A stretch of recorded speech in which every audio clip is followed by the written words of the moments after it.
Now we are ready to start.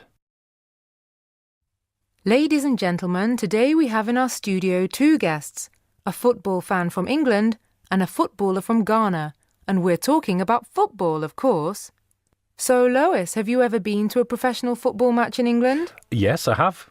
I support a team called Leicester City, and when I was at university, I used to go to their matches quite regularly. OK, so what's it like when you go to a professional game? In England, there's sometimes a lot of violence at football, so the police like to keep the fans away from each other.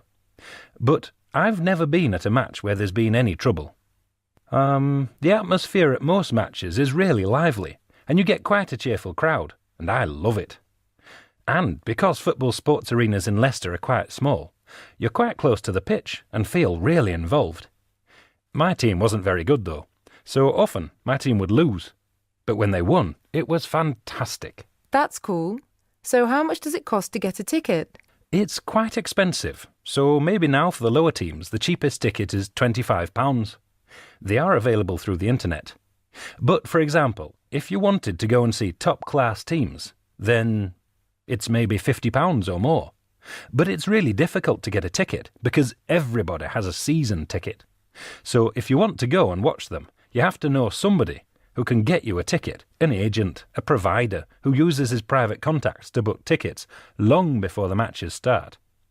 Yes, it's really difficult to just buy a ticket at the booking office for those games. Hey Lois, so what do you think about this year's Euro Cup? So far, it's been an interesting tournament.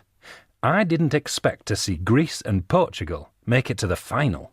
I was a little bit disappointed with England's performance. I think that Portugal probably played better than we did, and we were unlucky because we had a goal disallowed by an assistant referee in the last minute. Bad luck. Still, I think Portugal deserved to win. So what happened in the match? If I remember correctly, the match was 2-2. Oh no, 1-1, because at the last minute England scored to make it 2-1, but that goal was disallowed. So then it went to extra time and to penalties. And David Beckham missed. Oh, a terrible shot. Missed a penalty. He could have won the game for England.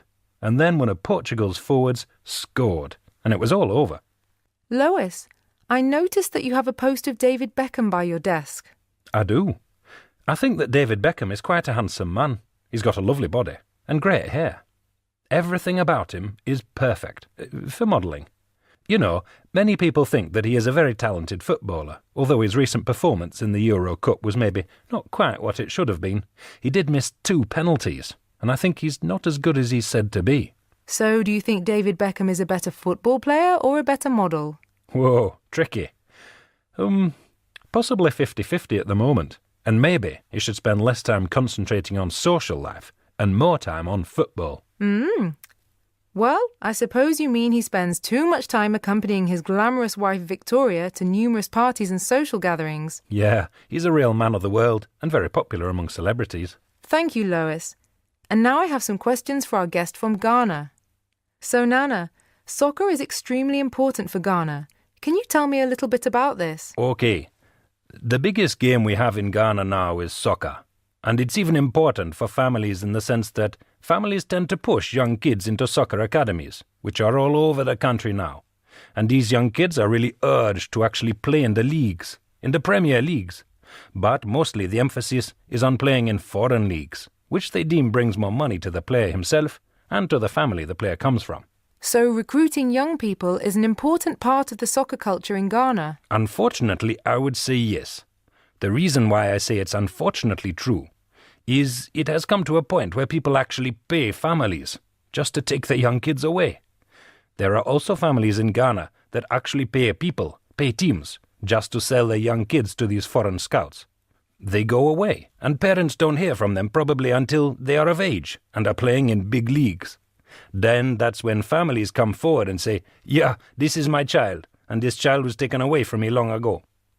So they pick these kids out of school and no one knows what happens to them after that.